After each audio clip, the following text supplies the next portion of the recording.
قال الله تعالى في شأن نبيه تعظيما وتكريما وإكراما إن الله وملائكته يصلون على النبي يا أيها الذين آمنوا صلوا عليه وسلموا تسليما اللهم صل وسلم على رسولك سيدنا ونبينا مولانا محمد وعلى آل سيدنا محمد وسلم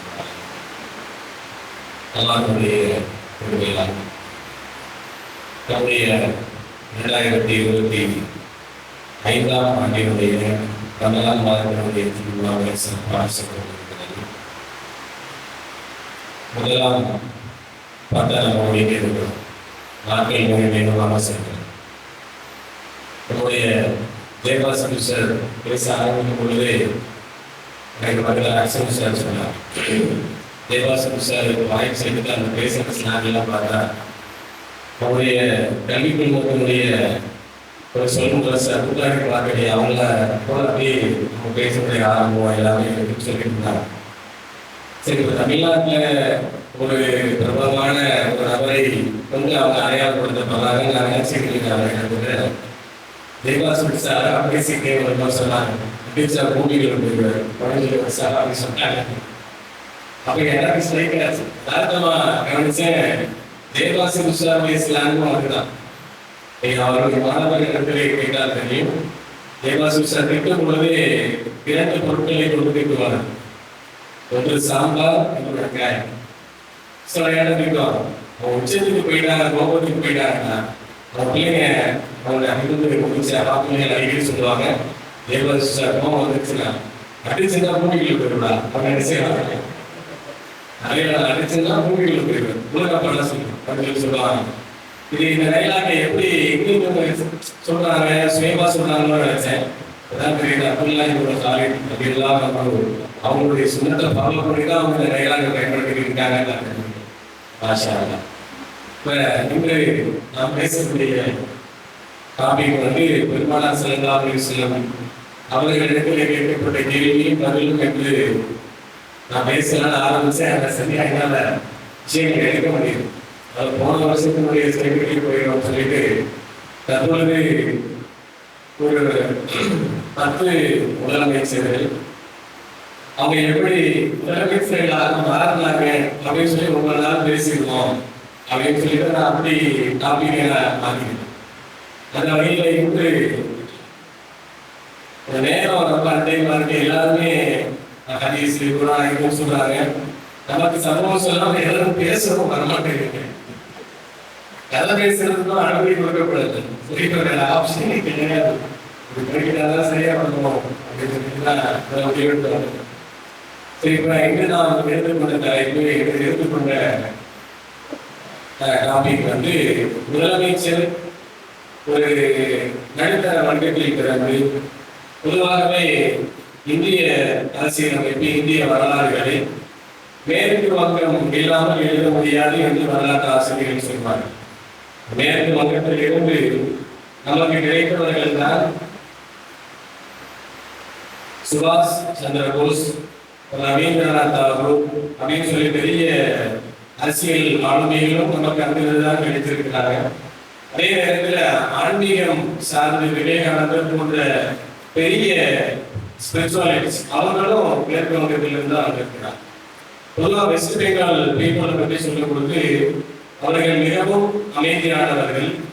ஆனால் அவர்கள் எதிர்க்க வேண்டும் என்று முடிவெடுத்து விட்டால் ரொம்ப அவருடைய வீரத்துக்கு ஈக்குவல் யாரும் இல்லைங்கிற அளவுக்கு கடுமையாக தன்னுடைய உரிமைகளை கேட்டு போராடும் குணமுடையவர்கள்.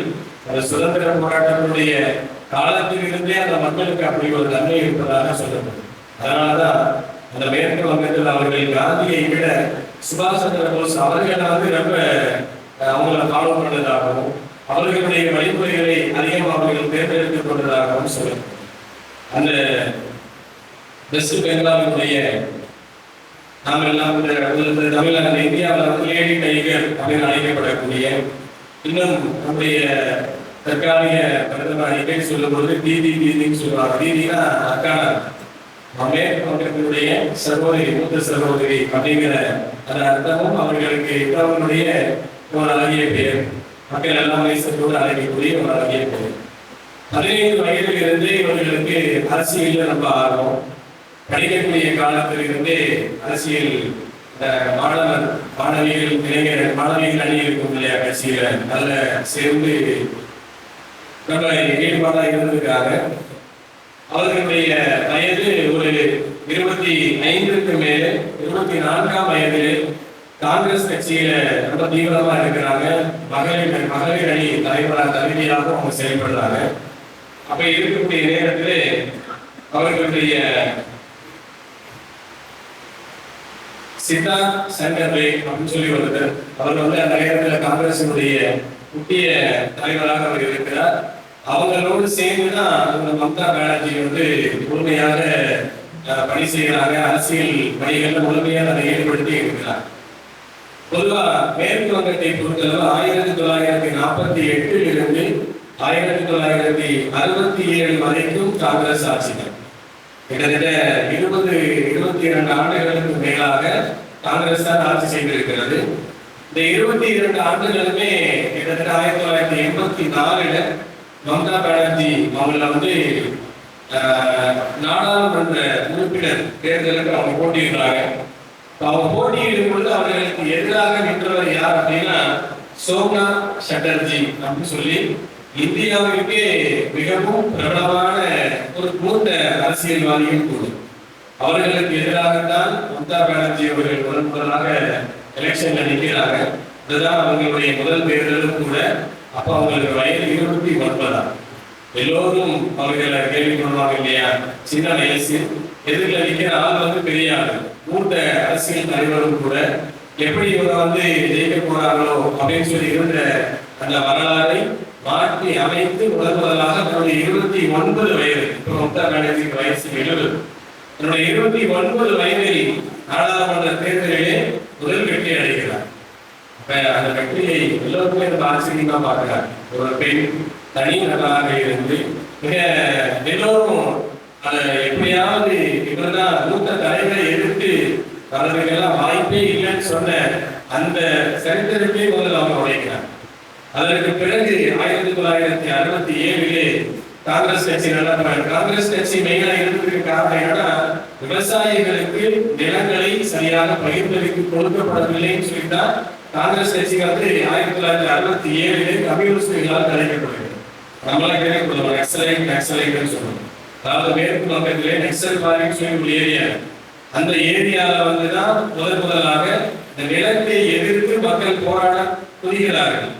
அந்த பகுதியில் இருந்து மக்கள் வந்ததால் அதற்கு பெயரே நக்சல் இயக்கம் என்று சொல்லப்பட்டு பிற்காலத்துல யார் யாரெல்லாம் அந்த அரசுகளை எதிர்த்து போர்க்கொடி தூக்குறாங்களோ, ஆயுதங்களை தூக்குறாங்களோ அவங்களை நம்ம என்ன செய்யணும், நக்சல் சொல்லி நம்ம அறிவிப்பு செய்யணும், அவங்களை அப்படி அழைக்கணும். அப்படி நக்சல்கள் கம்யூனிஸ்டுகளால் காங்கிரஸ் வீழ்த்தப்படுகிறது. வீழ்த்தப்பட்டு அந்த நேரத்திலையும் இவங்க மம்தா பானர்ஜி காங்கிரஸ் தான் இருக்காங்க. சரியா 1997 இவர்களுக்கும் காங்கிரஸ் கட்சிக்கும், அதாவது 1991 இவங்க இணை அமைச்சராகவும் 1999 தான் திரிணாமுல் காங்கிரஸ் அப்படின்னு சொல்லி தன்னுடைய சொந்த கட்சியை காங்கிரஸோட அவர்களுக்கு மனஸ்தாபம் ஏற்படுது. அதற்கடுத்து இவங்களுடைய சில விஷயங்களுக்கு அந்த கட்சி ஒத்து போகல, தனியாக பிரிந்து தனி கட்சியை ஆரம்பித்து அதற்கு அடுத்த தேர்தலிலும் தொடர்ந்து நாடாளுமன்ற தேர்தலில் ஜெயிச்சுக்கிட்டே வந்தாங்க. அந்த வகையில் 1999 பாஜகவுடன் சேர்ந்து வெற்றியும் பெற்று ரயில்வே துறை அமைச்சராகவும் அவர்கள் இருந்திருக்கிறார்கள். அதற்கு அடுத்து கிட்டத்தட்ட இப்படியே இந்த கம்யூனிஸ்டுடைய ஆட்சி 2011 வரைக்கும் செல்கிறது. இந்த கம்யூனிஸ்ட் கட்சியில ஜோதி பாஸ் அப்படிங்கிறவர் நீண்ட காலமாக இருந்து மேற்கு வங்கத்தை ஆட்சி புரிந்தார். அதற்கு அடுத்து வந்தவர் சரியாக ஆட்சி செய்தார். கரெக்டா 2011ஆம் ஆண்டு இவர்கள் திரிணாமுல் காங்கிரஸ் பிளஸ் அதோட சேர்த்து மறுபடியும் காங்கிரஸ் கட்சியோடு கூட்டணி வைத்து 294 தொகுதியில 227 தொகுதிகள் மம்தா பானர்ஜி செஞ்சிருக்காங்க. வெற்றி அடைந்து முதலமைச்சராக அவர்கள் பதவியேற்கிறார். சாதாரண ஒரு நடுத்தர வர்க்கத்தில் பிறந்து அவர்களுக்கு சரியான ஒரு கான்டாக்ட் யார் அப்படின்னு கேட்டா அந்த சித்தா சங்கர் ரே அப்படிங்கிறவனுடைய அந்த ஒரு கான்டாக்ட் தான் அவங்களுக்கு பின்னாடி முதலமைச்சராக மாற்றுது. அவங்களை தூக்கி விட்டாங்க. ஒரு ஆளை பிடிச்சு சரியான இடத்தை அவர்கள் தக்க வைத்தார்கள். அதிலே இருந்து கடுமையாக உழைத்தார்கள். அவர்களுடைய முயற்சியினுடைய விளைவு கடைசி என்ன செஞ்சாங்கன்னா 2011 முதலமைச்சராகி இப்ப வரைக்கும் வெஸ்ட் பெங்கால்ல அவங்க தான் முதலமைச்சர். 2014 மீண்டும் காங்கிரஸோடு அவர்களுக்கு முட்டுது. மறுபடியும் காங்கிரஸுடைய கூட்டணி இல்லாமல் தனித்து போட்டியிட்டு மீண்டும் முதலமைச்சர் தான். இப்ப 2021 அவங்க தான் முதலமைச்சர். ஆனால் வெஸ்ட் பெங்கால ஜெயிச்சாங்க. அவங்க போட்டியிட்ட அந்த தொகுதியிலேயே அவங்க தோல்விட்டாங்க. மம்தா பானர்ஜி தோல்வி அடைந்தார். மீண்டும் முதலமைச்சர் பதவி ஏற்ற பிறகு நம்முடைய சட்டப்படி அடுத்த 6 மாத காலத்திற்குள் ஏதாவது ஒரு தொகுதியில் போட்டியிட்டு வெற்றி அடைந்து விட்டால் அந்த முதலமைச்சர் பதவியை நீடிக்கலாம் அடிப்படையில் வேறொரு தொகுதியிலே போட்டியிட்டு 50,000 வாக்குகள் வித்தியாசத்தில் அவர்கள் ஜெயித்து இன்றும் வேலை செய்கிறார்கள். இன்று இந்தியாவிலேயே ஒரே ஒரு பெண் முதலமைச்சர் மம்தா பானர்ஜி மட்டும். மொத்த இந்தியாவினுடைய மொத்த மாநிலங்களிலேயே தற்போது இதுவரைக்கும் ஒரே ஒரு பெண் முதலமைச்சர் யாருன்னு கேட்டா அவங்க யாரு?